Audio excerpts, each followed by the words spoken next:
13 दिसंबर 2025 परीक्षा बहुत नजदीक आ चुका है। देख सकते हैं 13 दिसंबर 2025 का पेपर लेकर आ चुका हूँ। यही पेपर आप लोग के एग्जाम में आएगा, ऐसा ही पेपर आएगा। इस वीडियो को छोड़कर जाएंगे तो काफी पछताएंगे। मेरा तबीयत खराब होने के बावजूद भी इस पेपर को कराने वाला हूँ, क्योंकि ये मोस्ट इंपोर्टेंट पेपर है। यही पेपर आपके एग्जाम में छपने वाला है। आइए शुरू करते हैं।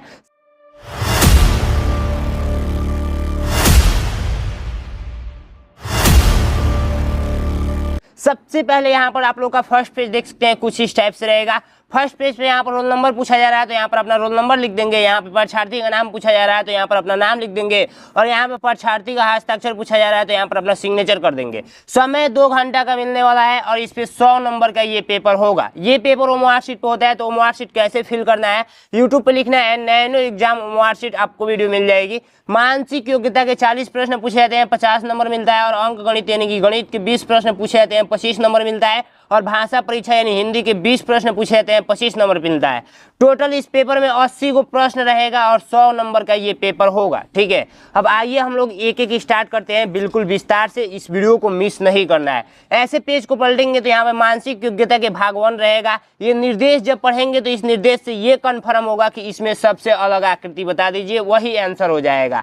तो आइए मैं आपको करके दिखाता हूँ एक एक क्वेश्चन। देखिए करना कैसे है, देखिए ध्यान से देखिएगा। सबसे पहली बात, एक छोटा सा मैं आप लोगों से क्वेश्चन पूछूं कि आप बता दीजिए कि इसमें सबसे अलग आकृति कौन सा है। मैं पूछ रहा हूं, आप लोग बता दीजिए इसमें सबसे अलग आकृति कौन सा है। तो आप बोलेंगे भैया इसमें सबसे अलग जो है ये है, क्योंकि ये क ख ग घ में आता है और ये आप लोग का स्वर है और ये व्यंजन है। ठीक है, तो ऐसे आप लोग पता लगा लिए। अगर मैं आप लोगों से एक क्वेश्चन पूछूं कि आप बता दीजिए 2, 4, 6 और 3, इसमें सबसे अलग कौन सा है, तो आप बोलेंगे भैया ये सम संख्या है तीनों और ये एक विषम संख्या है, यानी कि ऑड नंबर है, इसीलिए राइट आंसर ये हो जाएगा। तो सबसे अलग इसमें भी बताना है। तो देखिए ध्यान से आप लोगों को देखना है। देखिए यहाँ पे गोला लगाया गया है, यहाँ पे गोला, लेकिन ये गोला नहीं है, तो राइट आंसर ए नंबर हो जाएगा। ठीक है, नेक्स्ट प्रश्न देखिए, A5 है, B6 है, C8 है, D8 है। ठीक है, तो A5 का मतलब क्या है, देखिए ए जो है A5, B6, ठीक है, और C8 और D8, यानी कि देखिए जो B है वो 6 नंबर पे आता है क्या, C है जो 8, D है 8, यानी कि आप लोग देख सकते हैं A5, B6, CD, C8 और उसके बाद से जो सेकेंड नंबर का है D8, यानी इसमें का जो राइट आंसर हो जाएगा वो हो जाएगा C। ठीक है, C क्यों, क्योंकि देखिए A5 कर दिया गया है, A5, ठीक है, A5, B6, D8, C8, ये सबसे अलग हो जाएगा। ठीक है, क्यों अलग हुआ, इसका रीजन ये है A5, B6, C8, D8, A5, B6,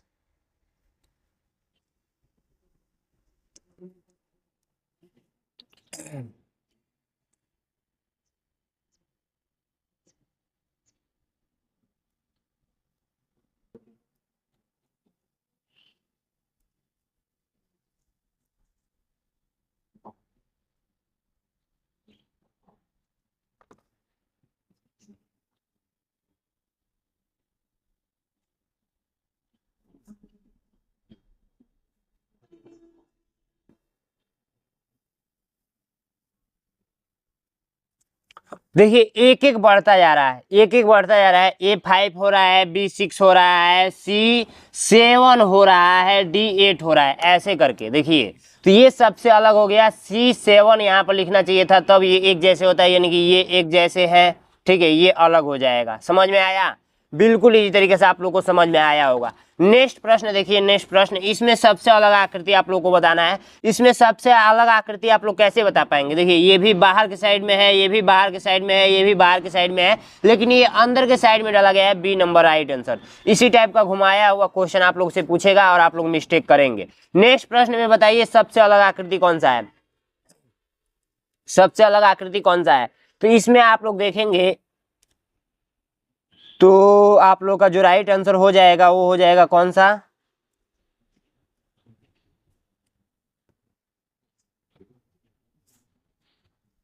इसमें भी कंफ्यूजन वाला है। देखिए हाँ, ये सारे देखिए, ये जो है ना कोना, ये इसकी सिधाई में है, ये कोना इसके सिधाई में है, लेकिन इसमें कोई कोना सिधाई में नहीं है, इसका ये कोना सिधाई में है, तो ये वाला सी नंबर राइट आंसर हो जाएगा। समझ में आया मैं क्या समझाने का प्रयास किया हूँ?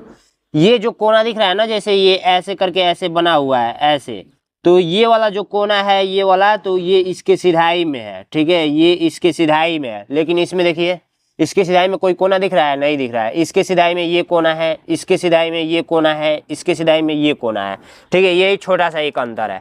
नेक्स्ट प्रश्न को चलते हैं भाग 2 में। भाग 2 का जब आप लोग निर्देश पढ़ेंगे ना, तो इस निर्देश से ये कन्फर्म होगा कि इसके जैसे आकृति कौन सा है।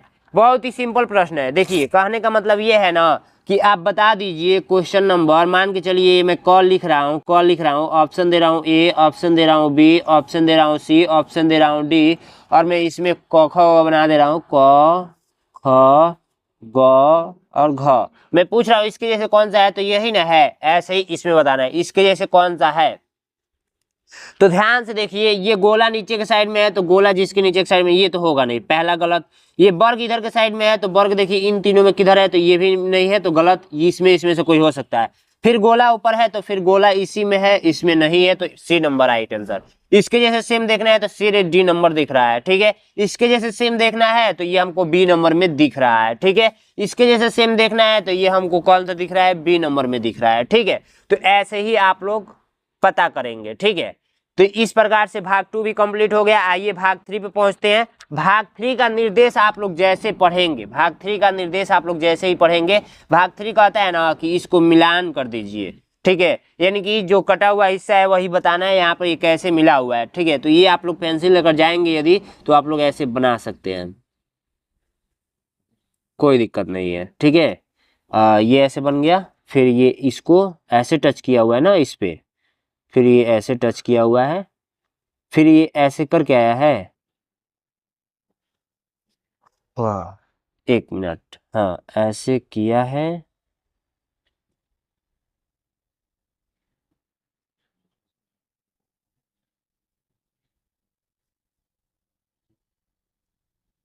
ठीक है, ये ऐसे हुआ है। एक मिनट मैं इधर से देख लेता हूँ, मुझे कंफ्यूजन हो रहा है। फिर ये ऐसे करेगा, फिर इधर जाएगा, ऊपर जाएगा, ऐसे करके ऐसे आ जाएगा।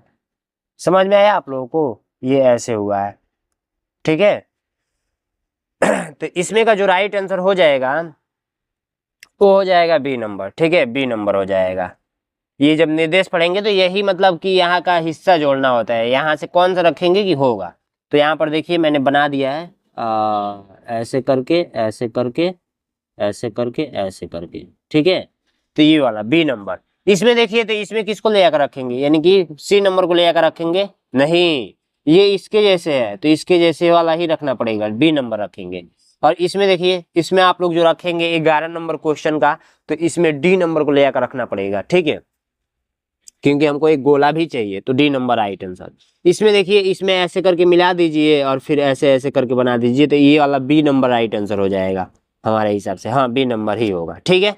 चलिए भाग 4 में पहुंचते हैं।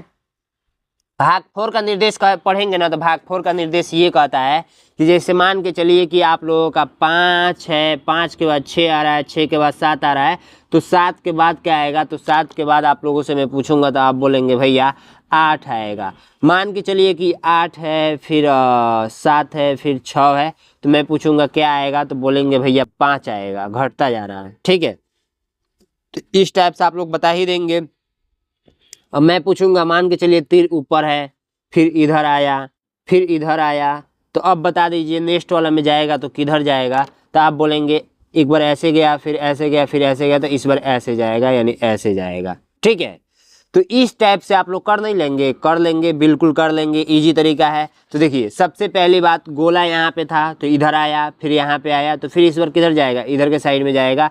तो इधर के साइड में यहाँ पे भी है, यहाँ पे भी है, यहाँ पे भी है, बट अब इसको भी देखना है ये कैसे जा रहा है। तो मान के चलिए ये यहाँ पे है, तो फिर नीचे आया, तो फिर यहाँ पे आया, तो फिर ये ऊपर जाएगा, तो ऊपर जाएगा, गोला यहाँ पे आएगा, तो यानी ये वाला राइट आंसर हो जाएगा, बी नंबर राइट आंसर हो जाएगा। नेक्स्ट में देखिए एक एक बढ़ रहा है, एक यहाँ पे है तो 2 हो गया, 2 के बाद 3 हो गया, 3 के बाद 4 हो जाएगा, तो 4 किस में है, तो सी नंबर राइट आंसर हो जाएगा। नेक्स्ट वाला में देखिए ये ऐसे सिंगल था, फिर ऐसे डबल हो गया, फिर एक ऐसे हो गया, तो फिर एक बार ऐसे हो जाएगा, यानी जो राइट आंसर हो जाएगा वो हो जाएगा सी नंबर। ठीक है, सी नंबर। चलिए नेक्स्ट देखिए, ये वाला तीर यहाँ पे था, तो फिर ये 2 को काट दिया, फिर 3 को काट दिया, यानी कि चौथे पे टच किया हुआ है, इस बार 5वें पे टच करेगा, यानी टोटल 5वें पे टच करेगा, यानी कि जो हो जाएगा वो हो जाएगा डी नंबर। ठीक है, तो इस प्रकार से आप लोग कर लेंगे कि नहीं। भाग 4 में इसी टाइप से घुमदार क्वेश्चन पूछा जाता है।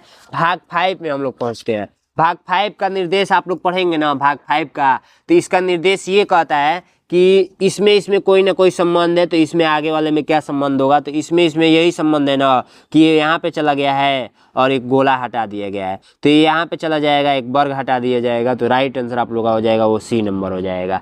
ये देखिए 12 है तो इसको उल्टा कर दिया गया है, तो 21 हो गया है, अब ये 14 है तो इसको उल्टा कर दिया जाएगा, तो 41 हो जाएगा, सी नंबर राइट आंसर। इसके कहने का मतलब ये है ना कि मान के चलिए ये 5 है, तो इसमें संबंध है इसको 25 से। ठीक है, तो मैं पूछूंगा कि 6 का संबंध यहाँ पे बता दीजिए, तो आप बोलेंगे इसमें जो संबंध है वो है स्क्वायर का। ठीक है, तो इसमें जो संबंध होगा वो भी होगा स्क्वायर का, तो ऐसे आप लोग बता सकते हैं। वैसे ही इसमें यहाँ पे जब इन दोनों में संबंध देख लेंगे क्या है, तो यहाँ पे उल्टा पुल्टा किया गया है, तो यहाँ पे भी उल्टा पुल्टा कर देंगे, राइट आंसर सी नंबर। इसमें देखिए तो ये बीच वाला छोड़कर बाकी ये अंदर वाला कलर कर दिया गया है, तो ये बीच वाला इस बार कलर है, तो इसको खाली कर देगा और बाहर के साइड में कलर कर देगा। ठीक है, तो 19 नंबर का राइट आंसर जो हो जाएगा वो हो जाएगा, नहीं, इसको छोड़ेंगे भी तो कलर में ही है, बाकी सबको कलर करेंगे, तो ये बी नंबर राइट आंसर हो जाएगा। ठीक है, इसमें देखिए ये है जो आप लोग का कलर, उसको यहाँ पे खाली कर दिया गया है, जो खाली है वो कलर कर दिया गया है, तो जो खाली है उसको कलर कर दिया जाएगा, जो कलर है उसको खाली कर दिया जाएगा, तो राइट आंसर जो आएगा वो आएगा सी नंबर। ठीक है, तो इस टाइप से आप लोग कर लेंगे, इजी है। आइए भाग 6 पे पहुंचते हैं। भाग 6 का निर्देश कहता है ना कि मान के चलिए कोई कागज है, ऐसे करके कोई आकृति है और ऐसे करके, तो इसको हम लोग को वर्ग बनाना है, तो इसको हम लोग ऐसे करके मिलाएंगे। ठीक है, ऐसे करके, तो इधर वाला हिस्सा हम लोग को परफेक्ट खोजना है, इसमें से कौन सा है, किसको यहाँ पे उठा कर रखेंगे तो मैच कर डालेगा, तो हमारे हिसाब से डी नंबर को उठा कर रखेंगे तो मैच कर डालेगा। यहाँ पे देखिए, यहाँ पे किसको रखेंगे, अगर नहीं पता लगा पा रहे हैं ना, तो एक सिंपल सा तरीका अपनाइएगा, वो है ये वाला तरीका। ठीक है,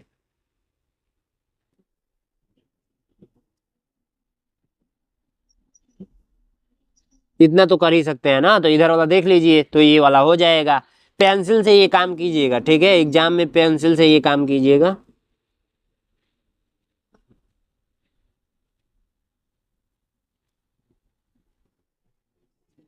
तो इसका जो राइट आंसर हो जाएगा वो हो जाएगा कौन सा, तो हमारे हिसाब से जो हो जाएगा वो हो जाएगा, यहाँ से थोड़ा सा रोटेट भी है ऐसे करके, तो सी नंबर हो जाएगा। इसका देखिए, इसका तो राइट आंसर आप लोग बता दीजिए। इसका 23 नंबर जो क्वेश्चन है, इसका राइट आंसर कौन कौन छात्र बताएंगे, 23 नंबर का बी को उठाकर रखेंगे तो मैच कर डालेगा। 24 नंबर के छात्र बताइए, ए को ही उठाकर रखेंगे तो मैच कर डालेगा। आइए भाग 7 पे पहुंचते हैं। भाग 7 तो हम लोग पढ़ेंगे तो बहुत ही मजा आने वाला है। भाग 7 का जब निर्देश आप लोग पढ़ेंगे ना, भाग 7 का, तो भाग 7 का निर्देश कहता है कि ये दर्पण लगा हुआ है। दर्पण का मतलब क्या होता है, शीशा होता है। जैसे मैं आपको अच्छे तरीके से बता दूं, जैसे देखिए ये आप लोगों का दर्पण लगा हुआ है। ठीक है, ये दर्पण हो गया। दर्पण मतलब क्या होता है पता है ना आपको, शीशा। जैसे आप लोग स्कूल जाते हैं तो इस प्रकार का शीशा होगा आपके घर में। ठीक है, इस प्रकार का, तो इसमें आप लोग देख कर जाते होंगे अपना चेहरा। ठीक है, अगर मान के चलिए शीशा है तो शीशा का ही हम लोग दर्पण नाम दे देते हैं। इसका नाम क्या है, दर्पण। ठीक है, तो अब जब कॉपी पे शीशा बनाना होगा ना, तो ऐसे नहीं बनाएंगे, ऐसे बनाएंगे। तो ये आप लोग का दर्पण हो गया। पीछे ये कलई किया गया है, कलई मतलब कलर किया गया है। शीशा के पीछे कलर किया जाता है ना, तो देखिए अगर क लेकर जाएंगे शीशा में तो ये क ऐसे है, तो क लेकर जाएंगे तो ये ऐसे दिखेगा। ठीक है, अगर मान के चलिए हम लोग ग लेकर जाते हैं, ग, तो ग आप लोग का ऐसा दिखेगा। ठीक है, अगर मान के चलिए हम लोग राम यहाँ पर लिखते हैं तो राम यहाँ पर कैसा दिखेगा, तो राम यहाँ पर ऐसा दिखेगा। ठीक है, अगर मान के चलिए कि हम लोग लेकर जाते हैं बी, तो बी आप लोग का इसमें ऐसा दिखेगा। ठीक है, अगर मान के चलिए हम लोग लेकर जाते हैं कुछ भी, मान के चलिए क्या मान लूँ मैं, इस बार मान लेता हूँ सी ऐसे, तो सी ऐसे दिखेगा, ठीक है। तो ये सारी चीजें हैं, ये शीशा में हमेशा उल्टा ही दिखता है, जाकर आप ट्राई कर सकते हैं, देख सकते हैं, ठीक है। तो वही क्वेश्चन में भी पूछा जा रहा है कि यदि दर्पण इस साइड में लगा हुआ है तो ये इमेज किस टाइप का दिखेगा, तो ये उल्टा दिखेगा। तो सीधी सी बात है, एक ट्रिक पहले मैं आपको सिखाता हूँ, एक ट्रिक सीखिए, उसके बाद से आपको ज्यादा समझ में आएगा, ठीक है। अगर मान के चलिए कि हमको इसको ही बनाना है, ठीक है, इसको ही आंसर के रूप में देखना है, तो सबसे पहले ये दर्पण मैं बना देता हूं। तो ये इस प्रकार से दर्पण हो गया, ठीक है। एक्स और वाई ये दर्पण मैंने बना दिया, दिख रहा है ना आप लोगों को बिल्कुल अच्छे तरीके से। अब ये वर्ग है तो वर्ग में बना देता हूँ, सीधी सी बात है कि भैया वर्ग है तो वर्ग आप बना दीजिए, ठीक है। वर्ग के बीच में 4 हिस्से में डिवाइड किया गया है, तो 4 हिस्से में मैं डिवाइड कर देता हूँ, कोई दिक्कत नहीं है। अब इसके अंदर ये मान के चलिए मैं डायरेक्ट प्लस बना देता हूँ, प्लस है, और ये डायरेक्ट में ऐसे करके त्रिभुज बना देता हूँ, और ये गोला है छोटा सा और ये बड़ा है गोला छोटा, ठीक है। अब देखिए इसको करना कुछ नहीं है, इसको थोड़ा पेन को दबाते हुए चला देना है, पेन को दबाते हुए चला देंगे तो आप लोग का आंसर आ जाएगा, ठीक है। अब इसको दर्पण इस साइड में लगा ना, तो पेपर को ऐसे पलट देना है, पेपर को ऐसे पलट देना है। तो चलिए मैं पेपर को ऐसे पलट देता हूँ, पलट दिया मैंने। तो अब जो आकृति बना हुआ है इसमें इस टाइप से बना हुआ है, प्लस इस टाइप से बना हुआ है, बड़ा गोला यहाँ पे आ गया है, छोटा गोला यहाँ पे चला गया है, और ये तो पहले से था ही, इसमें कोई परिवर्तन नहीं हुआ है, ठीक है। अब यही देख लेना है आंसर में कौन सा है आंसर, ठीक है, इसमें देख लेना है कौन सा है आंसर। तो देखिए सबसे पहली बात आपको जो दिख रहा है वो दिख रहा है डी नंबर, ठीक है।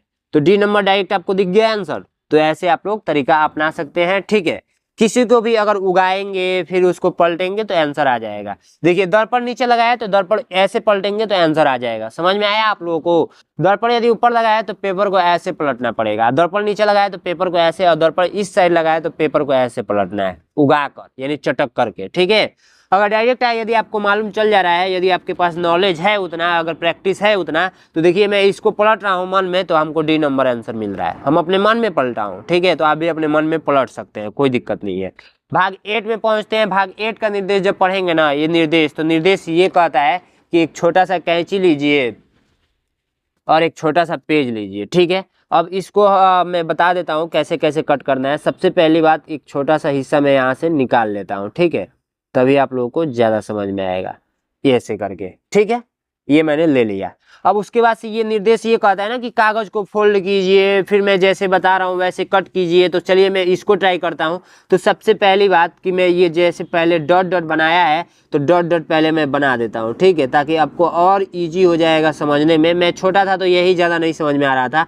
अब तीर ऐसे बनाया गया ना बाबू, तो ये कागज ऐसे है तो तीर ऐसे का मतलब कि ऐसे पलट देना है, ठीक है, समझ में आया। तो बस तीर का वही कहानी है, वही कॉन्सेप्ट है, ये आपके सामने मैं जस्ट पलट रहा हूँ, ठीक है। अब देखिए एक तीर यहाँ पे छूट गया है, तीर अब ऐसे था, ऐसे कर देना चाहिए था, ठीक है। तो ये तीर अब ऐसे कर देना है, ठीक है, ऐसे कर देना है, यानी कि यहाँ पे डॉट डॉट टाइप का रहेगा, ठीक है, डॉट डॉट डॉट टाइप का। और तीर ऐसे है तो तीर ऐसे का मतलब कि इसको ऊपर के साइड में पलट देना है, ठीक है।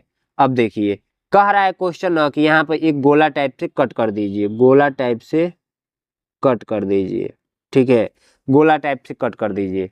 तो चलिए मैं इसको कट करके दिखाता हूँ। गोला टाइप से कट करने के लिए मैं थोड़ा सा इस टाइप से फोल्ड करूंगा और ऐसे करके निकाल देता हूँ,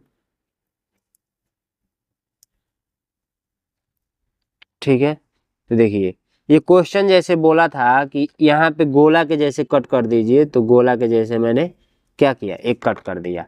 अब यही करना है कि इसको ओपन करके दिखा देना है, तो ओपन मैं कर देता हूँ भैया। ओपन मैंने किया तो ये आंसर आया है, 4 गो गोला आया है। तो आप लोग का डी नंबर राइट आंसर। बस यही कॉन्सेप्ट है इस भाग 8 में। कागज लेना है, कागज को फोल्ड करना है। अब एक चीज मैं बता दूं कि कैंची आपको एग्जाम में लेकर नहीं जाना होता है, ये मन में करना होता है और मन से आंसर देना होता है। तो आप एक काम कर सकते हैं, जो नहीं समझ में आएगा ना, तो साइड में मतलब अगर कागज मिल जाता है तो अच्छी बात है, साइड में अपने हाथ से भी फाड़ कर देख सकते हैं। नहीं तो ऐसा गलती मत कीजिएगा, मन में ही करके आइएगा, ठीक है। इसका कोई और उपाय नहीं है, यही एक छोटा सा उपाय था। और आइए एक क्वेश्चन और मैं करके दिखा देता हूँ। यहाँ से सबसे पहले इस हिस्सा को हटा देता हूँ, फिर यहाँ से एक मैं ले लेता हूँ, ठीक है, ये वाला मैं ले लेता हूँ, ठीक है। तो अब देखिए कागज आप लोग का ऐसे करके ऐसे है, तो देखिए ये जो कट किया गया है ना, तो ऐसे करके ऐसे कट किया गया है, ठीक है। तो सबसे पहली बात कि इसको ऐसे फोल्ड किया गया है, फिर उसके बाद से ऐसे फोल्ड किया गया है, फिर उसके बाद से बोला जा रहा है कि आप ऐसे कट कर दीजिए। तो फाइनली चलिए मैं यहाँ से इसको लूँगा और इसको हटा दिया मैंने, कट कर दिया। अब इसको ओपन करके दिखा देता हूँ। तो इस टाइप से आया हुआ है, यानी कि ए नंबर आया हुआ है, ठीक है। तो इसी टाइप से आपको करना होता है एग्जाम में। अब ये देखिए कट कैसे किया गया है, तो सारी चीज़ें मैं नहीं बताऊंगा, वो 32 नंबर और 29 नंबर आप लोग करके दिखाइएगा, ठीक है। बहुत ही सिंपल है, यदि आप काटना सीख गए तो मन में भी आंसर बता सकते हैं। जैसे देखिए इस कागज को सबसे पहले ऐसे फोल्ड किया है, फिर ऐसे फोल्ड किया है, तो दूगो यहाँ पे कटा है, तो सीधी सी बात है कि दूगो इधर के साइड में भी निकलेगा, ठीक है। जब इधर फोल्ड किया है तो जब इसको रोटेट करेंगे तो 4 गो इधर निकला है तो 4 गो इधर भी निकलेगा। तो बस यही 4 निकलेगा, बाकी कहीं नहीं निकलेगा। तो सी नंबर राइट आंसर हो जाएगा, 29 नंबर, ठीक है। तो इस टाइप से मैंने दिमाग लगाया और बता दिया। बस आपको 31 नंबर 32 नंबर का आंसर बताना है। आइए भाग 9 पे पहुंचते हैं।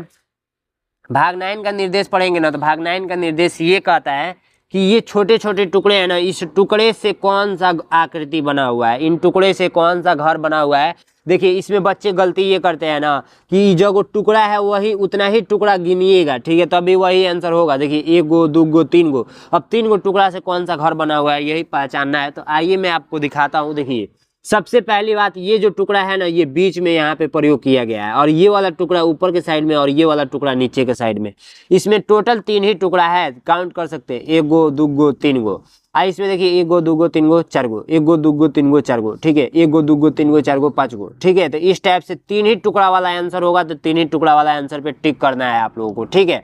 अब इसमें देखिए 1 गो 2 गो 3 गो, तो इसमें ये 3 गो टुकड़ा से कौन सा आकृति बनना है उसी पे टिक करना है, उसके अलावा किसी और पे नहीं करना है। तो देखिए ये वाला टुकड़ा है यहाँ पे प्रयोग किया गया है, और ये वाला टुकड़ा यहाँ पे, और ये वाला टुकड़ा बीच में, तो राइट आंसर डी नंबर हो जाएगा। अब इसमें देखिए 1 गो 2 गो 3 गो 4 गो, 4 गो टुकड़ा है, तो 4 गो टुकड़ा से कौन बना हुआ है, तो 4 गो टुकड़ा से 1 गो 2 गो 3 गो 4 गो 5 गो, 1 गो 2 गो 3 गो 4 गो, 1 गो 2 गो 3 गो 4 गो 5 गो, 1 गो 2 गो 3 गो 4 गो। या तो ये हो सकता है, ठीक है, नहीं तो ये हो सकता है। तो हम लोग देखिए ये वाला टुकड़ा यहाँ पे है, ये वाला टुकड़ा यहाँ पे है, और ये वाला टुकड़ा यहाँ पे है, और ये वाला टुकड़ा यहाँ पे है, तो बी नंबर राइट आंसर हो जाएगा। अब इसमें देखिए ये वाला, तो ये वाला आप लोगों का हमको दिख रहा है यहाँ पे, ठीक है। तो हमको ये वाला टुकड़ा यहाँ पे देखिए ऐसे करके, और ये वाला टुकड़ा यहाँ पे है, ठीक है। समझ रहे हैं कि नहीं समझ रहे हैं आप लोग, पहले मुझे ये कन्फर्म बताइए, समझ रहे हैं ना, बिल्कुल समझ रहे हैं। अगर यहाँ तक पहुँच गए हैं तो देखिए मैं आपको एक चीज़ बता दूँ कि आप लोग चैनल को सब्सक्राइब कर लीजिएगा, सब्सक्राइब कर लीजिएगा, क्योंकि हम लोग 5 लाख सब्सक्राइबर के बहुत करीब है, ठीक है। तो आप लोग सब्सक्राइब करेंगे तो जल्दी से जल्दी कंप्लीट हो जाएगा, ठीक है। और आगे आप लोग इस वीडियो को छोड़कर नहीं जाना है। मैथ वाला सेक्शन में बहुत ज़्यादा इंपॉर्टेंट वाला होता है मैथ वाला। तो देखिए सबसे पहले हम लोग इसको कर लेते हैं। जब इसका निर्देश पढ़ेंगे ना, तो इस निर्देश से ये कन्फर्म होगा कि ये चोर है, ये चोर किस आकृति में छिपा हुआ है, ये आकृति किस आकृति में छिपा हुआ है, ये चोर किस घर में छिपा हुआ है, यही बताना है। तो आप लोग बता नहीं देंगे। अगर मैं आप लोगों से पूछूं कि आप लोग बता दीजिए कि ये जो चोर है वो मान के चलिए कि ये घर है, ये भी घर है, ये भी घर है, और ये भी घर है।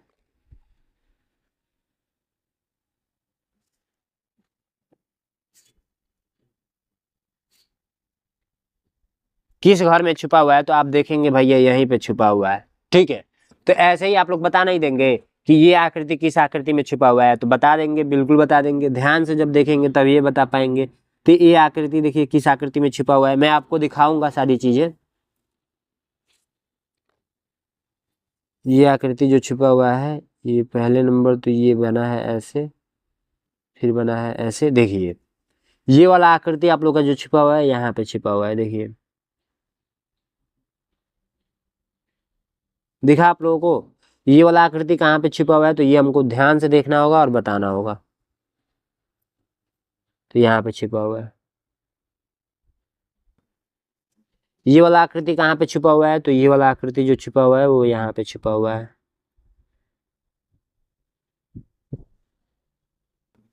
ये गोला है, और ये है, और ये है, ठीक है।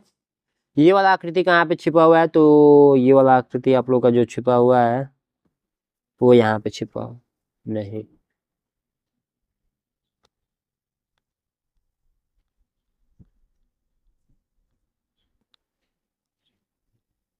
यहाँ पे छिपा हुआ है।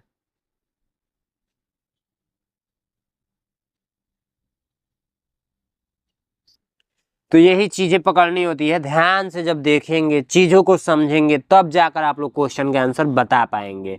तो ये 40 तक हमने कंप्लीट कर दिया, समझ में आया आप लोगों को, कहीं भी दिक्कत नहीं होगी। भाग 40 में आप लोगों को छिपी हुई ये चोर बताना है, भाग 10 में, भाग 9 में आप लोगों को इस टुकड़े से घर बनाना है, भाग 8 में जो आप लोग का ये पूरा भागवे याद कर लीजिए ना, भाग 8 में आप लोगों को कैंची से काट पीट वाला करना है, तो ये घर पे अधिक से अधिक प्रैक्टिस कीजिएगा, इसका कोई भी ट्रिक नहीं है। भाग 7 का आप लोग को मैंने ट्रिक भी बताया है कि कागज पे आप लोग को उगाना है और ऐसे पलटी कर देना है। भाग 6 में आप लोग को मैंने क्या बताया, भाग 6 में आप लोगों को इसमें भी ट्रिक ही है, पेंसिल लेकर जाना है, ऐसे मिला लेना है और इधर वाला हिस्सा देख लेना है और उस पर ट्रिक कर देना है, ठीक है। अपने मन से ट्रिक मत कीजिएगा, मैं पहले ही बता देता हूँ, ये लास्ट टाइम चल रहा है तो मैं बता रहा हूँ, क्योंकि इससे पहले मैंने करके दिखाया था, लेकिन अब आपको सीधी सी बात है, परीक्षा नज़दीक आ गया है तो नकल कर लेना है, चुपके से पेंसिल से बना लेना है और इधर वाला हिस्सा देख लेना है कहाँ पे है, उसी पे ट्रिक कर देना है। भाग 5 में आप लोग आएंगे तो इसमें संबंध होता है, संबंध आप लोग अच्छे तरीके से देखिएगा। इसमें यदि आप संबंध पकड़ लिए तो जो संबंध यहाँ पे होगा वही संबंध यहाँ पे होगा। मान के चलिए 12 है तो 12 का उल्टा 21 हो गया है, तो ये 14 है, 14 का उल्टा 41 हो जाएगा। तो यही संबंध भाग 5 में पकड़ना है। और भाग 6 में आप लोगों का पिछली बार बहुत सारे बच्चे गलती करके आए थे, हुआ ये था कि इस टाइप का प्रश्न पूछा हुआ था, ध्यान से समझिएगा, इस टाइप का प्रश्न पूछा हुआ था, ऐसे करके ऐसे बनाया गया था और ऐसे किया गया था। फिर नेक्स्ट वाला में गया था तो ऐसे ही बना दिया गया था, और फिर थर्ड वाले में गया था तो ऐसे ही करके बना दिया गया था। फिर फोर्थ वाले में पूछा जा रहा था कि क्या होगा आंसर, तो फोर्थ वाले में बच्चे ये नहीं बता पाए कि बस ऐसे हो जाएगा, यानी कि एक एक रेखा कम हो रहा है, ये भी रेखा कम हो गया तो फिर 4 गो रेखा बचा, फिर 4 में से आप लोग का 3 गो रेखा है तो 3 गो रेखा से 2 गो रेखा बचेगा, यही आंसर बताना था। बट बच्चों को कंफ्यूजन हो गया कि आखिर ट्रिक करें तो कैसे करें, पिछले साल का पेपर उठाकर देख लीजिएगा। तो ये वाला कंसेप्ट यहाँ पर ध्यान रखिएगा कि पहली चीज की इसमें रोटेट होगा और दूसरी चीज की इसमें घटेगा और तीसरी चीज की इसमें सारी चीजें बढ़ भी सकता है, बढ़ेगा घटेगा और रोटेट होगा, 3 गो इसमें पूछा जाता है भाग 4 में।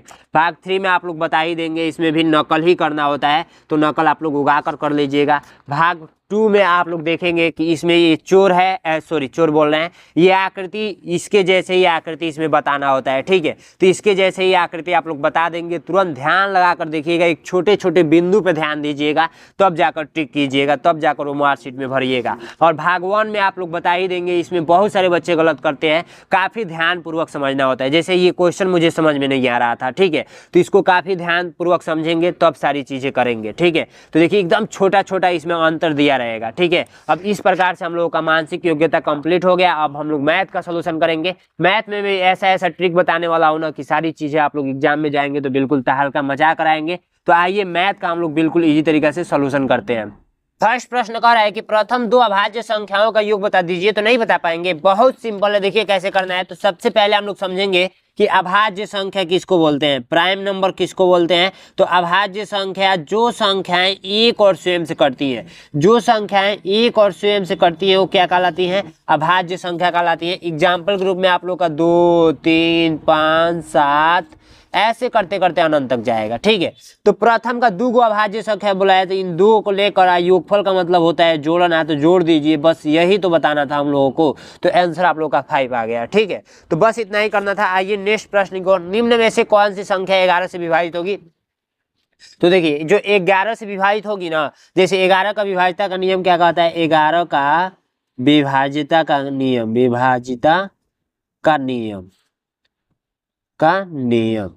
ठीक है। यदि ये आपको याद है ना तो आप लोग ये तरीका से कर लेंगे। देखिए इसका नियम ये कहता है ना कि जैसे मान के चलिए ये 5 है, 2 है, 3 है, 4 है, 4 है, 6 है, तो ये कहता है कि इसका और इसका और इसका, ठीक है, योग कर लीजिए, और इसका और इसका और इसका योग कर लीजिए, ठीक है। और दोनों का जैसे मान के चलिए कि 5 3 8 8 4 8 4 12, तो ये 12 मिला नीचे वाला, और 4 2 6 6 6 12, ठीक है। अगर दोनों का घटाने पर 0 आ रहा है तो वो कट जाएगा। अगर 11 आ रहा है या 22 आ रहा है घटाने पे तो वो संख्या 11 से विभाजित हो जाएगी। तो देख सकते हैं फर्स्ट नंबर वाला ही आप लोग का 42 का ए नंबर राइट आंसर हो गया, क्योंकि देखिए घटाने पे 0 हम लोग को मिल जा रहा है, ठीक है। तो ये विभाज्यता का नियम कहता है। चूंकि 11 का विभाज्यता का नियम थोड़ा डिफिकल्ट है, आपको नहीं समझ में आया होगा, लेकिन आप लोग याद कर लेंगे, ठीक है। गूगल सर्च कर लेंगे, यूट्यूब कर लेंगे, बहुत सारा उपाय है। 11 फीट ऊंची वर्गाकार दीवार को पुट्टी कराने पर कितना खर्च आएगा यदि पुट्टी की दर 15 रुपए प्रति वर्ग फीट हो। देखिए सबसे पहली बात कि जो वर्ग होता है ना, वर्ग, तो ये मैंने वर्ग बना दिया, ठीक है। वर्ग मैंने क्या किया, बना दिया। वर्ग की चारों भुजाएं क्या होती है, बराबर होती है, ठीक है, बराबर होती है, ठीक है। तो ये मैंने क्या किया, एक वर्ग बना दिया। अब बोल रहा है 11 फीट, 11 फीट ऊंची वर्गाकार, तो ये 11 फीट है, ये ऊंची है, तो ये क्या है, फीट है, ठीक है। तो 11 फीट यदि ये है तो वर्ग है, सीधी सी बात है, सारा 11 फीट ही होगा, सारा 11 फीट ही होगा, क्योंकि वर्ग की चारों भुजाएं क्या होती है, बराबर होती है। ये बात आपको भी पता होगा। अब बोल रहा है कि पुट्टी कराने पर, दीवारों को पुट्टी कराने पर कितना खर्च आएगा यदि पुट्टी की दर 15 रुपए प्रति वर्ग फीट हो। तो ये जो अंदर वाला हिस्सा है ना, इसी को हम लोग को पुट्टी कराना है, ठीक है, पुट्टी कराना है। तो टोटल कितना खर्च आएगा, तो सबसे पहली बात अंदर वाले क्षेत्र को हम लोग एरिया बोलते हैं। एरिया, एरिया मतलब क्षेत्रफल हम लोग को ज्ञात करना पड़ेगा। तो क्षेत्रफल मैंने बताया था कि आप लोगों का वर्ग का जो क्षेत्रफल होता है वो होता है साइड का स्क्वायर। तो साइड का स्क्वायर का मतलब क्या होता है, साइड गुणे साइड, यानी भुजा गुणे भुजा, भुजा गुणे भुजा। मैंने अभी 1-2 दिन पहले महामैराथन क्लास लिया था, आप लोग जाकर चेक कर लीजिएगा, प्लेलिस्ट वहाँ पे वीडियो मिल जाएगी, ठीक है। तो यहाँ पर हम लोग को 11 गुणे 11 करना पड़ेगा। 11 गुणे 11 करेंगे तो हम लोग को आएगा 121 वर्ग फीट, वर्ग फीट, ठीक है, वर्ग फीट। अब देखिए जो आप लोग का क्वेश्चन में दे रखा है, पुट्टी की दर 15 रुपये प्रति वर्ग फीट है, 15 रुपये प्रति वर्ग फीट है, यानी 1 वर्ग फीट यदि हम लोग पेंट कराएंगे तो हमको RS देना पड़ेगा, वो देना पड़ेगा 15 रुपये। तो हमको टोटल कितना कराना है, तो 121 कराना है। तो हम लोग 121 गुणे 15 कर देंगे, तो आप लोग का जो आंसर आएगा वो आएगा 1815। आप लोग गुणा करके ट्राई कर लीजिएगा, मैं पहले से गुणा करके रखा हुआ था, ठीक है। चलिए नेक्स्ट क्वेश्चन को ट्राई करते हैं। नेक्स्ट क्वेश्चन ये कह रहा है ना कि चित्रानुसार y का मान ज्ञात कर दीजिए। तो देखिए ये आप लोग का एक रेखा जो होता है ना, इस पे कितना डिग्री का कोण बनता है, यहाँ पे बिंदु यदि खींच दे तो ऊपर के साइड में 180 डिग्री का कोण बनता है, नीचे के साइड में भी 180 डिग्री का कोण बनता है, ठीक है। और इसको हम लोग कट कर रहे हैं। तो ये देखिए सबसे पहली बात कट भी हुआ है, तो गलत तरीका से कट हो गया है। चलिए ऐसे मैं पहले कट कर देता हूँ, फिर एक रेखा खींच देता हूँ, ठीक है। इसकी सिधाई से एक रेखा आ गया, ठीक है। तो ये जो रेखा है, रेखा, तो ये जो बिंदु है ना, बिंदु, इस पे टोटल 360 डिग्री का कोण बनता है, लेकिन ऊपर का साइड का बात किया जाए तो 180 डिग्री का कोण बनता है, ठीक है। तो हम लोग को जो ये वाला कोण दे रखा है वो दे रखा है 5/4y, ठीक है। और ये नहीं दिया है 3/2y, और ये जो हम लोग को जो दे रखा है वो y दे रखा है।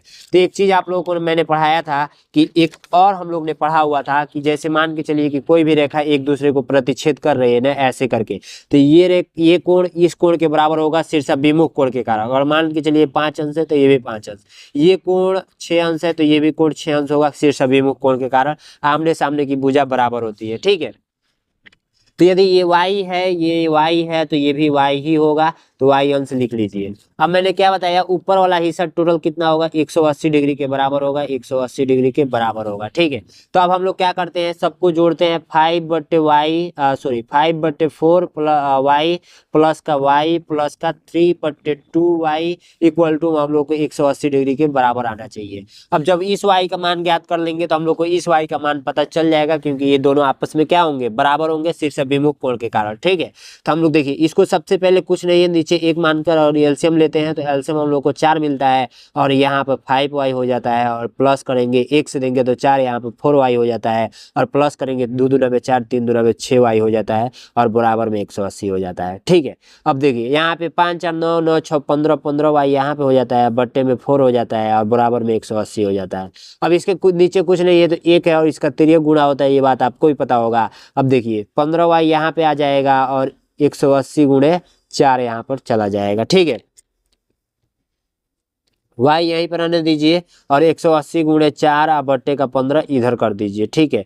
अब इसको कट कीजिए, तो 3 से कट करते हैं, 5 से कट करते हैं, तो 5 3 15, 5 3 15, 15 और 5 छक्के 30 यानी 36, ऊपर 3 एकड़ 3 और 12 3 36, 12 चौको 48। वाई का जो मान आया है वो आया है 48 डिग्री। तो 48 डिग्री राइट आंसर देखेंगे। जब ये 48 आ गया, 48 आ गया तो ये भी शीर्ष अभिमुख के कारण 48 ही होगा। तो हम लोग का इसका मान पूछा हुआ था, तो राइट आंसर 48।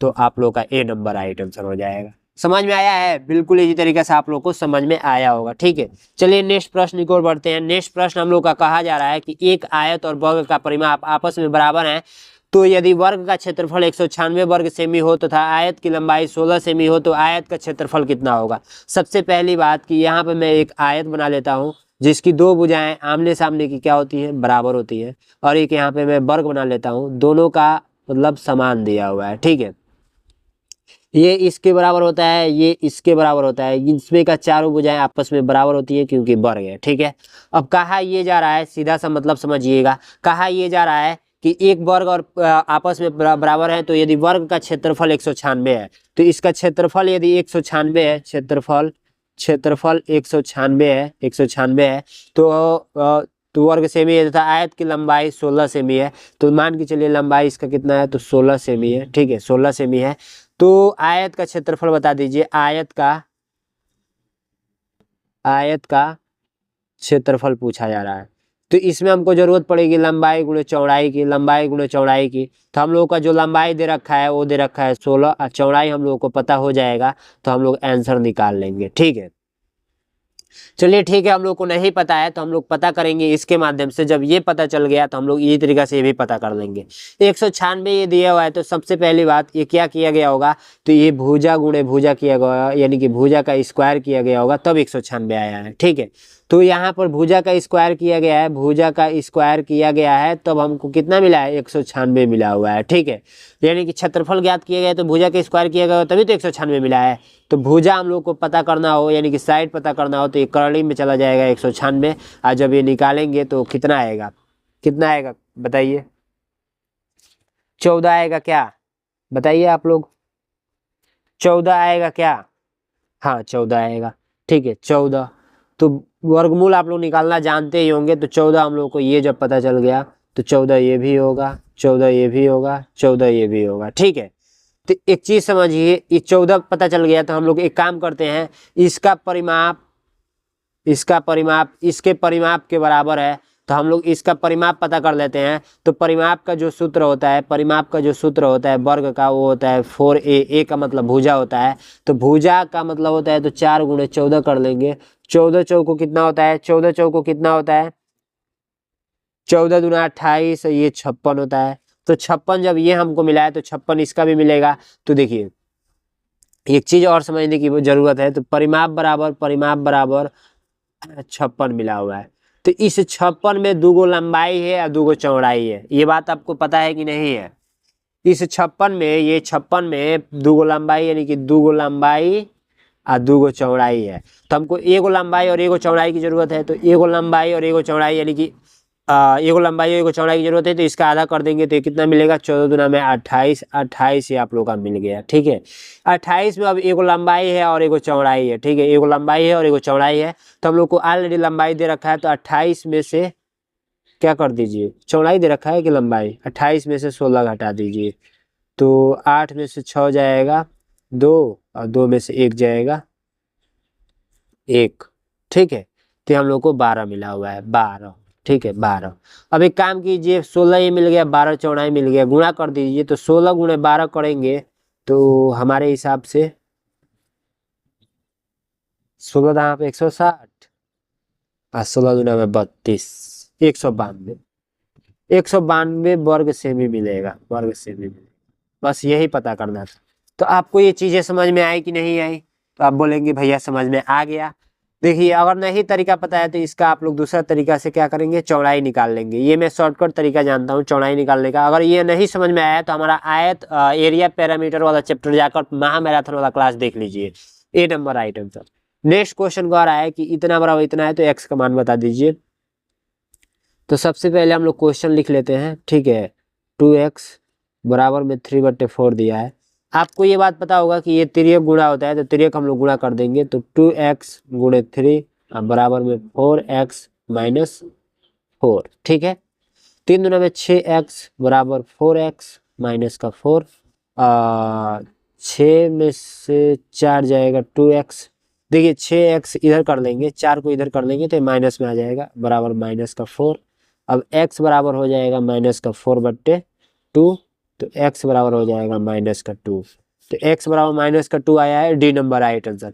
यहाँ का मैंने एक स्टेप उड़ाया हुआ है तो आपको शायद ना समझ में आए, तो यहाँ का एक लाइन लिख लीजिएगा, 6x minus 4x equal to 4 minus का 4, ठीक है। तो अब तब जाकर ये दूसरा लाइन लिखिएगा, तब समझ में आएगा, ठीक है। डायरेक्ट मैंने कर दिया, 6 में से 4 जाएगा 2x और माइनस का 4 यहाँ पर मैंने लिख दिया, ठीक है। नेक्स्ट क्वेश्चन दिया हुआ है कि नीचे दिए गए आरेख में वर्ष 2005 से 2007 तक लगाए गए कुल पेड़ों की संख्या ज्ञात कीजिए। तो 2005 से 2007 तक, तो 2005 कहाँ है, 2005 ये है, 250 पेड़ लगाया गया था, ठीक है। और 2007 कहाँ है, तो 2007 ये है, 2007 में सीधी सी बात है 50 गो पेड़ लगाया गया था। तो टोटल यदि हम लोग बात करें तो 300 पेड़ लगाया गया था 2005 से 2007 तक, ठीक है। समझ में आया, बस यही पूछा गया है और कुछ नहीं। नेक्स्ट क्वेश्चन कह रहा है कि 2 अंकों की सबसे बड़ी संख्या तथा सबसे छोटी संख्या का अंतर बता दीजिए। तो 2 अंकों की सबसे बड़ी संख्या तथा सबसे छोटी संख्या का अंतर तथा योग का अंतर बता दीजिए। ओ भाई साहब, 2 अंकों की सबसे बड़ी संख्या 2 गुना 9 और 2 अंकों की छोटी संख्या इतना। अब अंतर और योग दोनों करना है, तो ये मैं पहले अंतर कर देता हूँ, फिर यहाँ पर मैं योग कर दूंगा। अब इन दोनों का जो वैल्यू आएगा फिर उन लोगों का अंतर करना है, तो ये हो जाएगा 109, ठीक है, और ये हो जाएगा 89। तो 109 में से 89 घटा देना है, तो मान के चलिए 90 घट गया, वही आएगा, 9 में से 9 जाएगा 0 और 10 में से हो जाएगा 20, ठीक है। समझ में आया क्या बोला है क्वेश्चन। सबसे पहले बोला है कि अंतर कर दीजिए, योगफल कर दीजिए, फिर उसका जो आया है वैल्यू उसका अंतर करके हमें बता दीजिए। तो बड़ी संख्या, ये छोटी संख्या, 2 अंक का। समझ में आया आप लोगों को, बिल्कुल लीजिए, समझ में आ गया होगा। नेक्स्ट क्वेश्चन को बढ़ते हैं। नेक्स्ट क्वेश्चन काफी सिंपल है, इसको कैसे करेंगे ध्यान से समझिएगा। नेक्स्ट क्वेश्चन कह रहा है कि आप एक काम कीजिए, ये 100 है, माइनस कर दीजिए 18 और ये महिला कोष्ठक लगा दीजिए, 9.6 डिवाइडेड 2.4 गुणे 5 डिवाइडेड 4 महिला कोष्ठक क्लोज और बड़ा कोष्ठक क्लोज। हल में लिखेंगे, यहाँ पे हल में क्या लिखना है, 100 माइनस आप लोग 18 कर दीजिए, और इधर जब भाग देंगे तो इसको जब भाग देंगे तो पता है क्या आएगा, 9.6 में 2.4 से भाग देना है। तो सबसे पहले पॉइंट से पॉइंट कट जाएगा, 24 से इसको कट करेंगे तो 24 दूना 48, 48 दूना में 96, 4 बार में कट जाएगा, ठीक है। तो 24 चौको 96, ठीक है। तो यहाँ पर हमको क्या मिल गया, 4 मिल गया, गुणे 5 मिल गया, और एक सेकेंड, यहाँ पे एक छोटा कोष्ठक भी है, तो ये छोटा कोष्ठक की कहानी अभी है, ठीक है। डिवाइडेड 4 महिला कोष्ठक बड़ा कोष्ठक, 18 5 चौको 20, तो महिला कोष्ठक के अंदर 20 डिवाइडेड 4 बड़ा कोष्ठक, 18 4 5 20, यहाँ पर कुछ नहीं है तो गुणा है, 18 25 कितना होता है, 18 25 85 होता है हमको नहीं याद है भाई।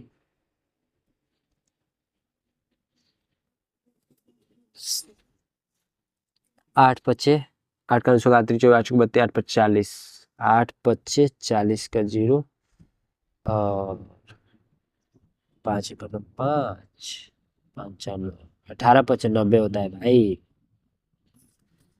गलत पढ़ रहा हूँ मैं, 10, ठीक है। 18 25 90, तो ये समझ में आया 10। नेक्स्ट क्वेश्चन देखिए। नेक्स्ट क्वेश्चन बहुत इजी है। एक टंकी की क्षमता 240 लीटर है तथा इसकी 3 चौथाई भाग भरा हुआ है। यदि इसमें से 15 लीटर पानी खर्च कर दिया जाता है तो कितने लीटर पानी की आवश्यकता होगी टंकी को पूरा भरने के लिए। सबसे पहली बात कि हम एक टंकी बना लेते हैं, ठीक है।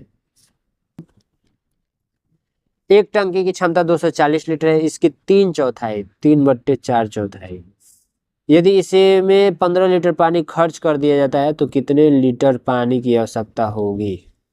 3/4 भाग भरा हुआ है, यदि इसमें से, ओ भाई साहब, 3/4, 3/4 का मतलब ये हो गया कि 240 कर दीजिए, यानी कि 4 4 4 24, 4 6 24, 36 18 लीटर भरा हुआ है 3/4। फिर इसमें से 15 लीटर खर्च कर दिया रहा है तो बचा 3 लीटर। टोटल इसमें 3 लीटर ही पानी भरा हुआ है, ठीक है। 3 लीटर तो टंकी को पूरा भरने के लिए क्या रहता है, तो कितने लीटर पानी की आवश्यकता होगी टंकी को पूरा भरने के लिए? 240 लीटर, इसकी 3/4 भाग भरा हुआ है है।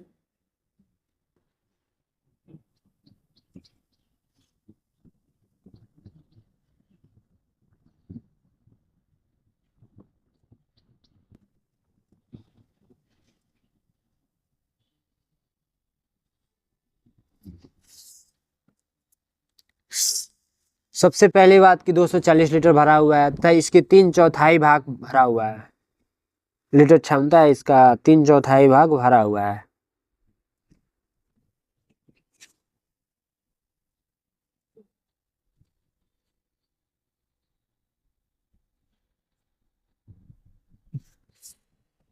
देखो 3 लीटर, यहाँ पर 3 लीटर हम सही लगा रहे हैं, ऑप्शन गलत दिया हुआ है शायद, ठीक है।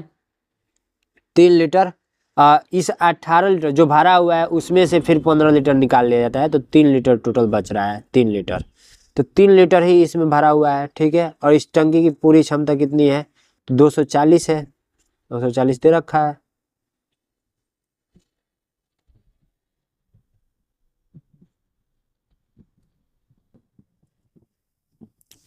दो सौ 37 लीटर की आवश्यकता पड़ेगी, ठीक है, क्योंकि 3 लीटर ऑलरेडी भरा हुआ है।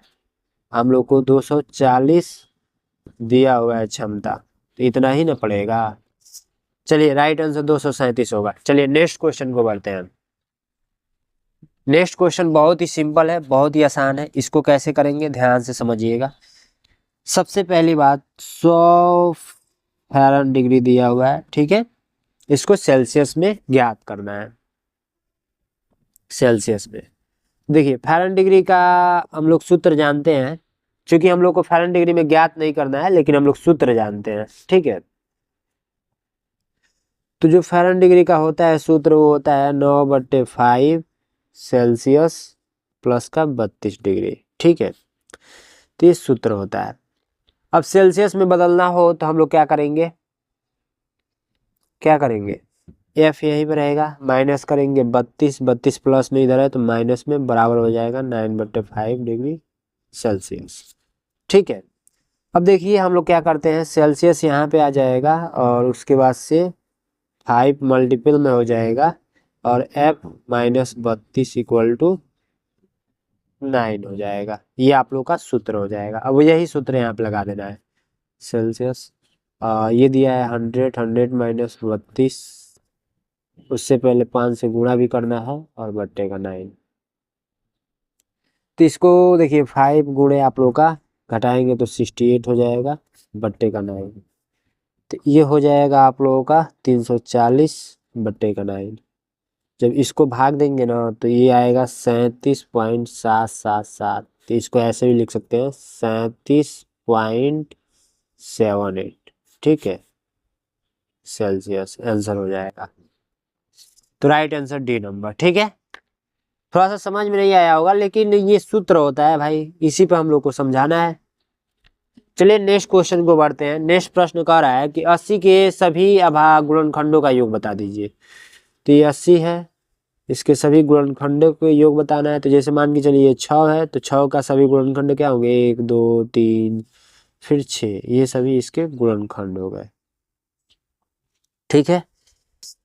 तो ऐसे 80 का बताना है तो 1 से कटेगा, 2 से कटेगा, फिर आप लोगों का 5 से 6 से नहीं कटेगा, 7 से नहीं कटेगा, 8 से कटेगा, 9 से नहीं कटेगा, 10 से, फिर 12 12 13 14 14 15 16 17 18 18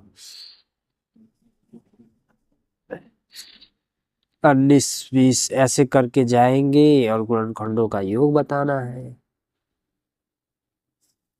ऐसे ही देखिए, इसका गुणनखंड हम लोगों ने कर लिया, इसको जोड़ेंगे, जो आएगा आंसर हो जाएगा। इसका गुणनखंड कर लीजिए, योग करके जोड़ेंगे, आंसर आ जाएगा। कमेंट बॉक्स में बताइएगा, ठीक है। चलिए नेक्स्ट क्वेश्चन कह रहा है कि 4/8 और 2/3 का व्युत्क्रम। तो इसका व्युत्क्रम का मतलब होता है उल्टा, 8/4 हो जाएगा। योगफल का मतलब प्लस करना है, योग करना है, और 3/2 दोनों का योग कर देना है। एलसीएम लेंगे तो 4 और ये हो जाएगा 8 प्लस 2, 3 दूना में 6, 8 6 14, 14/4। आंसर नहीं दिया है तो 4 3 12, ये 2 हो जाएगा। ये दिया है, हाँ दिया है। ए नंबर राइट आंसर, ठीक है। चलिए नेक्स्ट प्रश्न की ओर बढ़ते हैं। नेक्स्ट प्रश्न आप लोग का जोड़ है, जोड़ लेंगे, जोड़ कर घटा दीजिएगा। ये सब मैं प्रश्न बहुत बार पढ़ाया हूँ। 22.02, पॉइंट के नीचे पॉइंट लगाना, ठीक है, पॉइंट के नीचे पॉइंट लगाना है। 003, इसको पहले जोड़ लीजिए और जो आंसर आएगा, कुछ नहीं है तो यहाँ पर 0 बढ़ा लीजिए। उसके बाद से उसमें से इसको घटा देना है 22.02 का, फिर जो आंसर आएगा वो फाइनल आंसर हो जाएगा। तो इतना मैं करके बताऊंगा, वीडियो लंबी होती जा रही है, ठीक है, तो आप लोग इतना कर लेंगे। जोड़ लीजिए भाई, सिंपल है। ऐसा प्रश्न मैं बहुत बार कराया हूँ, इसीलिए नहीं बता रहा हूँ। अमित ने एक पुरानी टेलीविजन 3000 में खरीदी कर उसकी मरम्मत 300 रुपये में कर दी, लगाया। 3000 रुपये में कोई टीवी खरीद रहा है अपने जेब से ही, फिर 300 रुपया लगा रहा है, ठीक है। टोटल उसका क्रय मूल्य हो गया 3300, ये क्रय मूल्य हो गया। जो जेब से लग रहा है वो भी क्रय मूल्य में जुड़ेगा, ये मैं बार बार बोलता हूँ। फिर टीवी को लाने में 400 रुपये खर्च कर दिया, तो फिर इसमें 400 रुपये खर्च किए, ये भी जेब से ही लगा है, तो 3700 रुपया क्रय मूल्य हो रहा है। उसने उस टीवी को 3500 रुपये में बेच दिया, तो इसको 3500 रुपये में बेच रहा है। तो सीधी सी बात है, ज्यादा में खरीद रहा है, कम में बेच रहा है, तो यहाँ पे हानि होगा कितने रुपए का, तो 200 रुपये की हानि होगा। डायरेक्ट में शॉर्टकट में बता दिया, ज्यादा लॉन्ग बढ़ाने की कोई मतलब नहीं है, ठीक है। तो 200 रुपये की हानि, B number right answer. Next question कह रहा है कि 95 को रोमन अंक में लिखिए। तो सबसे पहली बात, 95 जो है तो 100 का आपको पता होगा, सी मतलब 100, 100 में से 10 घटाएंगे तो 90, और 90 में फिर 5 जोड़ना है, तो 5 जोड़ना है तो भी जोड़ दीजिए, बस यही आंसर हो जाएगा, सी नंबर। नेक्स्ट को आप लोग भिन्न के रूप में लिखना है, लिख देंगे कि नहीं लिख देंगे। 83.75 है, दशमलव हटता है तो 83 दो अंक में दशमलव है तो नीचे 2 जीरो बढ़ा दीजिए, बस यही आंसर होता है, ठीक है।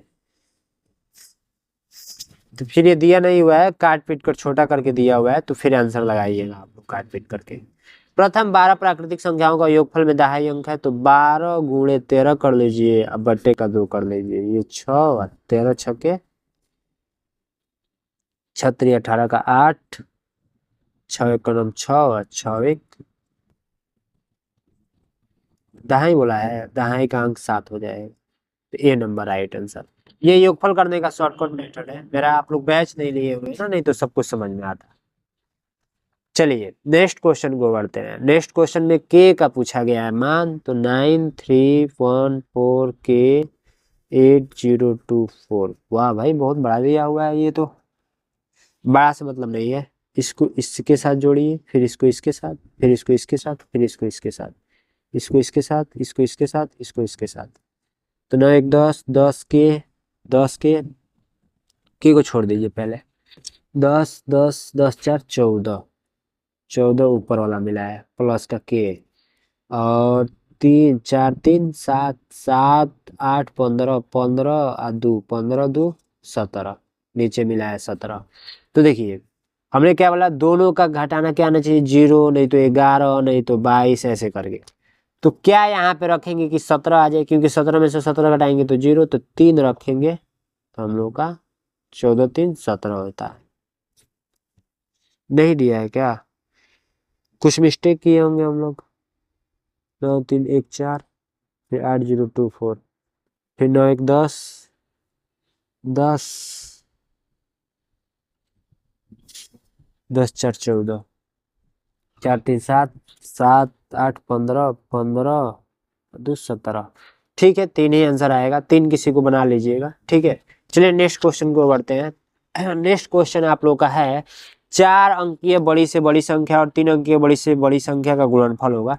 तो 4 अंकों की बड़ी संख्या 4 को 9 और 3 अंकों की बड़ी संख्या 3 को 9 गुणा कर दीजिए, आंसर आ जाएगा। ठीक है, अब इसके बाद हम लोग हिंदी सॉल्व करते हैं। कमेंट बॉक्स में आंसर बताइएगा। हिंदी सॉल्व करते हैं। हिंदी बहुत आसान होता है और हिंदी में जो छात्र गलत करके आता है वो 100% फेल होकर आता है। तो आइए हिंदी को बिल्कुल विस्तार से समझेंगे। वीडियो को छोड़कर जाना नहीं है, अभी लास्ट तक देखिए। परीक्षा में ये सारे इंपॉर्टेंट प्रश्न पूछे जाएंगे। 4 अनुच्छेद रहता है, अनुच्छेद 1, अनुच्छेद 2, अनुच्छेद 3, अनुच्छेद 4। एक अनुच्छेद के 5 प्रश्न होते हैं, काफी इजी तरीका समझेंगे। पुस्तकें हमारी सबसे अच्छी मित्र होती है, ये हमें ज्ञान प्रदान करती है और हमारी सोचने समझने की क्षमता को बढ़ाती है। अच्छी पुस्तकें हमें जीवन में सही राह पर चलने की प्रेरणा देती है। पुस्तकों के माध्यम से हम दुनिया के विभिन्न कोनों और सभ्यताओं के बारे में जान सकते हैं। इसके अलावा पुस्तकों का अध्ययन हमारी भाषा और लेखन कौशल को भी सुधारता है। इसीलिए हमें नियमित रूप से पुस्तकें पढ़नी चाहिए और इसके महत्व को समझना चाहिए। बहुत ही सिंपल है, देखिए क्वेश्चन अब इसी अनुच्छेद से पूछेगा, पुस्तकें हमारी किस प्रकार से मदद करती है। तो पुस्तकें हमें क्या करती है, ज्ञान प्रदान करती है। तो ज्ञान प्रदान करती है, बी नंबर पे टिक करेंगे। पुस्तकें के माध्यम से हम क्या जान सकते हैं, पुस्तकें के माध्यम से हम दुनिया और सभ्यताओं के बारे में जान सकते हैं, जो कि हमने इसमें अनुच्छेद में पढ़ा हुआ है। ठीक है, तो आप लोग क्या बी नंबर पे टिक करेंगे। अनुच्छेद के अनुसार किसके लिए कौशल को सुधारती है, कौशल को सुधारती है। तो भाषा और लेखन शैली, ये पढ़े हम लोग, क्या देखते हैं। देखिए भाषा और लेखन कौशल को भी सुधारता है। तो सी नंबर राइट आंसर। अच्छी पुस्तकें हमें जीवन में सही राह पर चलने की प्रेरणा देती है। शब्द का प्रेरणा वाक्य में व्याकरणिक भेद क्या है, मतलब प्रेरणा जो है ना वो व्याकरण रूप से बताइए क्या होगा आंसर। तो 64 जो है इसका राइट आंसर जो हो जाएगा वो आप लोगों का स्त्रीलिंग संज्ञा प्रेरणा 64। बताइए बी होगा कि क्या होगा, आप लोग आंसर कमेंट में। हमें नियमित रूप से पुस्तकें पढ़नी चाहिए, वाक्य में बताइए क्रिया का प्रकार। हमें नियमित रूप से पुस्तकें पढ़नी चाहिए, वाक्य में क्रिया का प्रकार बताइए। तो जो 65 है ना उसका राइट आंसर आप लोगों का सी हो जाएगा, कृतवाचक क्रिया। ठीक है, सी नंबर। नेक्स्ट हम लोग पढ़ते हैं, स्वस्थ ही सबसे बड़ा धन है। एक स्वस्थ शरीर में ही स्वस्थ मस्तिष्क का वास होता है। अच्छी आदतें और संतुलन आहार स्वस्थ रहने के लिए आवश्यक है। नियमित व्यायाम, पर्याप्त नींद और तनाव मुक्त जीवन शैली से हम न केवल बीमारियों से बच सकते हैं बल्कि जीवन का भरपूर आनंद भी ले सकते हैं। अपने स्वास्थ्य के बनाए रखने के लिए हमें स्वच्छता और सकारात्मक सोच का भी पालन करना चाहिए।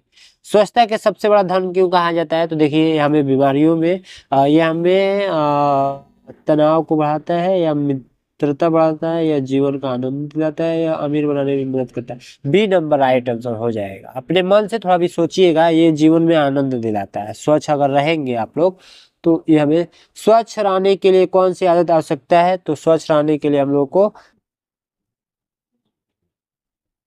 संतुलित आहार लेना जरूरी है। ठीक है, संतुलित आहार का ही इसमें बात किया गया है। संतुलित आहार स्वस्थ रहने के लिए आवश्यक है। ठीक है, अनुच्छेद के अनुसार स्वस्थ मस्तिष्क कहाँ रहता है, एक बीमार शरीर में कि एक स्वस्थ शरीर में कि एक थके हुए शरीर में कि किसी भी शरीर में। तो एक स्वस्थ शरीर में रहता है, बी नंबर पे टिक करेंगे आप लोग। ठीक है, नियमित स्वस्थ ही सबसे बड़ा धन है। शब्द धन का वाक्य में धन क्या है आप लोग बताइए। 69 आप लोगों का धन, आप लोगों का एक प्रकार का संज्ञा हो जाएगा। ठीक है, नियमित व्यायाम, पर्याप्त नींद और तनाव मुक्त जीवन शैली से हम बीमारियों से बच सकते हैं। वाक्य में क्रिया का प्रकार है, तो जो 70 का हो जाएगा वो हो जाएगा सी नंबर अकर्मक क्रिया। ठीक है, चलिए नेक्स्ट क्वेश्चन को और चलते हैं, नेक्स्ट अनुच्छेद की ओर।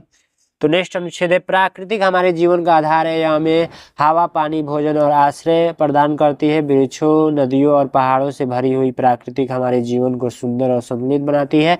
लेकिन आजकल पर्यावरण प्रदूषण और जंगलों की कटाई के कारण प्राकृतिक पर संकट बढ़ रहा है। हमें अपने पर्यावरण को सुरक्षित रखने के लिए वृक्षारोपण, जल संरक्षण और स्वच्छता का पालन करना चाहिए। प्राकृतिक की सुरक्षा ही हमारे भविष्य की सुरक्षा है। ठीक है, मैं ज़्यादा कुछ नहीं कराऊंगा, बस इसको आप पढ़िए और इसका आंसर दे दीजिए। ठीक है, इसको पढ़ना होता है और इसी में से आंसर देना होता है, तो आप लोग कमेंट बॉक्स में कमेंट करेंगे। ये सारी चीज़ें, पेपर इस प्रकार से खत्म होता हुआ नजर आ रहा है। 80 प्रश्न टोटल आपका रहेगा। और लास्ट में आप लोगों को यहाँ पर देखिए एक चीज़ मैं दिखा दे रहा हूँ, कच्चे कार्य के लिए जगह यहाँ पर अपना मैथ का रफ वर्क कर सकते हैं। ठीक है, तो ये सारी चीज़ें हैं, बाकी यहीं पे गांच पिट करना है। 20 पेपर में कहीं भी मत कीजिएगा और ओमआर शीट पे कहीं भी नहीं करना है। Thank you so much. जय हिंद, जय भारत। इस वीडियो में इतना ही था, फिर मिलते हैं नेक्स्ट वीडियो में। सब्सक्राइब कर लीजिए।